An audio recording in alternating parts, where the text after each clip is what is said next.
Hi all, welcome to anatomy classes. This is Dr. Rajita and today we are going to talk a very important topic, that is about blood supply of brain. So if you like my videos, don't forget to subscribe, like, share and don't forget to click on the bell icon for further notifications. So without much delay, we shall begin with the blood supply of brain. Brain is a very active metabolic organ and which needs a continuous blood flow, and it receives around 20% of cardiac output, that is around one fifth of the cardiac output. But the weight of the brain is very less, it is approximately only 2% to our whole human body weight, but still it receives very high blood supply. So the blood supply of brain is very important because it is very sensitive organ for hypoxic changes or hypoglycemic changes. If the blood flow of the brain is blocked, the person may become unconscious within 10 seconds and there may be a irreversible brain damage from 4 minutes and the damage may complete within 10 minutes. So it is very important to know the blood supply of brain. So brain is covered by the three meninges. The outermost sheet which is covering the brain is the dura mater, which is a thick fibrous sheath. Developmentally the dura mater is from mesoderm, so it is called pachymeninx. And after removing the dura mater, the next is the arachnoid matter. The arachnoid matter is present along the inner surface of dura mater, and the space between the dura mater and arachnoid matter is called as subdural space, and space outer to the dura mater is called as extradural space in the cranium, and it is called as epidural space around the spinal cord. And here we can see a thin layer of meninges which is called as pia mater. This is a thin layer of meninges which intimately attaches along the brain. It is called as the pia mater, which enters every crease and crevices of the brain of along the sulci and gyri of the brain. And the blood vessels usually are present in the subarachnoid space which are supplying the brain, and these blood vessels pierce the pia mater and enters inside the brain. So when they pierce the pia mater, enters inside the brain, it takes the sleeve of pia mater along with it and entering inside the brain. And the space along the pia mater and the blood vessel is called as subpial space, where the branches of blood vessels are present to supply the brain. So the brain is supplied by two major arteries, which are vertebral arteries and internal carotid arteries, and these arteries are arise directly from arch of aorta. Let's see how they get origin. So the arch of aorta is the continuation of ascending aorta, which is from the left ventricle, and the arch of aorta gives rise on the right side brachiocephalic trunk and on the left side direct branches which are called as left common carotid artery. So this is the left common carotid artery which is arising from arch of aorta, and left subclavian artery. On the right side, the brachiocephalic trunk further divides into right subclavian artery. So this is the right subclavian artery and right common carotid artery. So these are the branches from arch of aorta. If we see the subclavian artery, the first part of subclavian artery, both from the right side and the left side, gives off a branch which is called as vertebral artery. So the right vertebral artery and left vertebral artery further ascends in the neck, passing through the foramen transversarium. So this vertebral artery enters the foramen transversarium of 6th cervical vertebra. So it enters the foramen transversarium of 6th cervical vertebra. Further it ascends up till the 1st cervical vertebra in foramen transversarium till the 1st cervical vertebra, that is the atlas. So after reaching the atlas, after coming out of the foramen transversarium of the atlas, the artery arches, making a groove over the atlas which is called as vertebral groove. And this artery further it ascends up through the foramen magnum into the cranial cavity. So here is the foramen magnum where it ascends up, and the right and left vertebral arteries finally joins to form a single artery which is called as basilar artery, and basilar artery terminally it divides into two arteries which are called as posterior cerebral artery. So this is the basilar artery and finally it terminates as posterior cerebral arteries. So this is the basic idea about the vertebral arteries. So inside internal carotid artery, how it gets origin. So to know the internal carotid artery, first we have to look on common carotid artery. So here is the right common carotid artery and this is the left common carotid artery.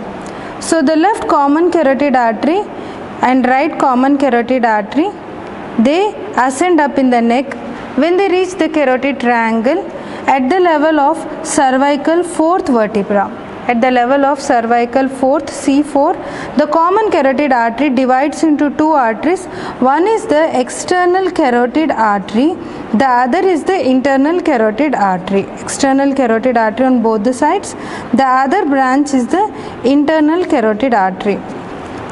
This internal carotid artery, without giving rise to any branches, it further ascends up till the carotid canal, and after entering inside the carotid canal, it finally terminates as two branches which are called as middle cerebral artery,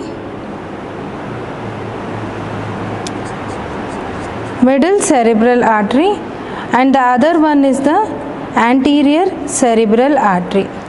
So basically the brain is supplied by three cerebral arteries: anterior cerebral artery, middle cerebral arteries.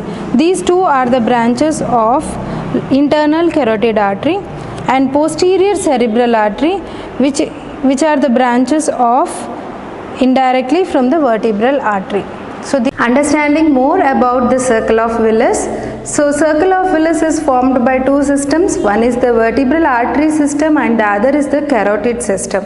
So the vertebral artery system is contributed by the two vertebral arteries which are called as right vertebral and left vertebral arteries, which are the branches of the first part of subclavian arteries. Here are the vertebral arteries. The right vertebral artery and left vertebral artery converges here, joins to form an artery which is called as basilar artery. So the vertebral artery enters into the cranial cavity through foramen magnum. So before joining and forming the basilar artery, the vertebral artery is anterior spinal artery. Anterior spinal artery supplies the spinal cord, where it descends down and supplies the spinal cord. And the largest branch of vertebral artery, that is the fourth part of vertebral artery, is the posterior inferior cerebellar artery. This is the posterior inferior cerebellar artery, which is shortly called as PICA. So posterior inferior cerebellar artery supplies the cerebellum. So posterior spinal arteries may arise from the posterior inferior cerebellar artery, and sometimes the posterior spinal arteries may also arise directly from the vertebral arteries. The other branches are, the short branches are the medullary branches. Medullary branches arise medially here before formation of basilar artery, and the lateral branches are called meningeal branches, which are meant to supply the dura mater in the posterior cranial fossa. So these are the branches of vertebral arteries. To understand more about the posterior spinal and anterior spinal arteries, I am posting the link in the description box. Kindly go and check out the link to know about the blood supply of spinal cord. And now let's continue with the basilar artery. So the basilar artery runs in the basilar groove present over the pons, on the ventral side of the pons, where it gives rise to anterior inferior cerebellar arteries. So posterior inferior are from the vertebral, anterior inferior cerebellar are from the basilar artery, which are given on the either side. Next to anterior inferior, the other branch is the labyrinthine artery. So the labyrinthine, it means the part of internal ear. It is an end artery where it runs along with the vestibulocochlear nerve to enter the internal acoustic meatus and to supply the internal ear. So that is about the labyrinthine artery, and sometimes the labyrinthine artery may arise from the anterior inferior cerebellar artery instead of arising from the basilar artery. On the either side there are several short branches which are called as together pontine arteries, and these pontine arteries supply the pons. And just before the termination of basilar artery, we can see the two branches on the either side which are called as superior cerebellar arteries, which are meant to supply the cerebellum.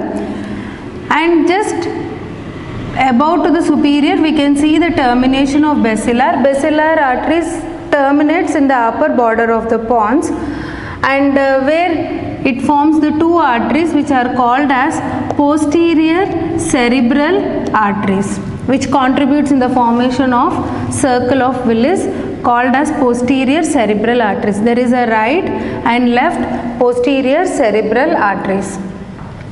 And that is about the vertebral system. Next we shall move on to the carotid system. So the internal carotid artery is the terminal branch of common carotid artery, and this internal carotid artery enters into the cranial fossa through the carotid canal, and after entering into the cranial fossa it enters into the cavernous sinus, and where finally it terminates lateral to the optic nerve, optic chiasma, to form two terminal branches which are called as middle cerebral artery. So this is the middle cerebral artery. The other is the anterior cerebral arteries. So middle cerebral artery and let's see the branches of internal carotid artery inside the cranial cavity before forming its two terminal branches. So the branches are, one is the posterior communicating artery. The posterior communicating artery runs posteriorly to communicate with the posterior cerebral artery, forming a part of circle of Willis. And we can see a thin slender branch which is given off directly from the internal carotid artery, which is called as anterior choroidal arteries. Anterior choroidal, which is meant to form choroid plexus. Similarly, the posterior choroidal artery is given off from the posterior cerebral artery. So posterior choroidal arteries and anterior choroidal arteries, they are meant to form the choroid plexus in the ventricles, forming tela choroidae. So that is about the anterior choroidal and posterior choroidal. The other important branch of the internal carotid artery is the ophthalmic artery, which runs anteriorly into the optic canal, where it reaches the orbit along with the optic nerve. So this is the ophthalmic artery which is given off directly from the internal carotid. So internal carotid is giving rise to posterior communicating artery, anterior choroidal artery and ophthalmic arteries. And finally the internal carotid artery terminates to form one large branch and one thin branch. The thin one, the slender one, is called as anterior cerebral artery, and the larger one is called as the middle cerebral arteries. And finally this circle of Willis, it is completed by the anterior cerebral arteries on both the sides, on right and left sides. They communicate with each other by a communicating artery which is called as anterior communicating artery, finally closing to form a hexagonal circulus anastomosis, which is called as circulus arteriosus or circle of Willis. So this circle of Willis is present in the interpeduncular subarachnoid cistern. So that is the location of circle of Willis, which is present around the interpeduncular fossa. And the circle of Willis also directly gives some branches which are called as central branches, which go deep to the base of the brain to supply the deeper structures in the base of the brain. So let's see what are these branches. The branches are classified into groups based upon from where they arise. So anterior medial group, which are arising from the anterior cerebral arteries, these are called anterior medial group. And the branches arising from the middle cerebral arteries are called anterolateral group. Posteriorly, the branches which are arising from the posterior cerebral artery on the medial side are called as posterior medial group. So posterior medial group, the branches are from the posterior cerebral artery as well as from the posterior communicating arteries. So these branches are called as posterior medial group. There are posterior lateral group also, which are also arising from the posterior cerebral arteries on the lateral side. These are called as posterior lateral group. So these are the central branches. So the specimen which is in my hand is the brainstem along with the cerebellum, and here we can see the right and the left vertebral arteries joining to form a single artery which is called as basilar artery. Basilar artery lies in a groove which is called as basilar groove present in the pons, which is present on the ventral surface of pons. And basilar artery branches we can see in this specimen. The terminal branches of the basilar artery here, this terminal branch is the posterior cerebral artery. These two are the terminal branches of basilar artery which supply the cerebrum, called posterior cerebral arteries. Before terminating, you can see a branch here, the branch going towards the cerebellum. This is the superior cerebellar artery. And there are direct branches from the basilar artery to the pons, very small minute branches, several branches are there. These small branches are called as pontine branches. And we can see one more little bigger branch going towards the cerebellum which is called inferior cerebellar artery. So this is arising from the anterior side, so it is anterior inferior cerebellar artery. Posterior inferior cerebellar artery is the direct branch of vertebral artery. And along with the anterior inferior cerebellar artery, basilar artery also gives rise to labyrinthine branches which supply the internal ear. So the labyrinthine branches may arise directly from the basilar artery, or they may be a branch from the anterior inferior cerebellar arteries. So these are the branches of basilar artery. Vertebral artery gives rise to anterior and posterior spinal arteries which are cut off in this specimen, and posterior inferior cerebellar artery which is shortly called as spica. So these are the branches from the vertebral artery. So let's see the circle of Willis. The vertebral arteries, this is the right and here is the left vertebral arteries, both joins to form basilar artery. And before formation of basilar artery, we can see the vertebral artery gives a branch to cerebellum which is called posterior inferior cerebellar artery. And basilar artery runs in the basilar groove which finally terminates here to form posterior cerebral arteries. So these are the posterior cerebral arteries which are the terminal branches of basilar artery. And this, the lateral branch here, this is the internal carotid artery. Internal carotid artery, this is the internal carotid artery which gives rise to two branches. The one which is running medially is the anterior cerebral artery which goes towards the medial side of the brain. The artery which is running towards the lateral sulcus is the middle cerebral artery. So this is the middle cerebral artery, this is the anterior cerebral arteries which are the terminal branches of internal carotid artery. Internal carotid artery gives a communicating branch here. This communicating branch is the posterior communicating artery, communicates with the posterior cerebral artery. So this is the posterior communicating artery, forming total a circle of Willis which is a hexagonal anastomosis between these major arteries. This circle of Willis, clinically it is very important because major part of the brain is supplied by the circle of Willis is present around the peduncular fossa, where anterior cerebral arteries, which are the branches of the middle cerebral arteries, they go towards the medial side of the brain to supply the medial side of the brain. So two anterior cerebral arteries are communicated by anterior communicating artery, further completing this circle of Willis or circulus arteriosus. Thank you. I hope this session is very useful for you all. Anticipating your valuable comments. Bye.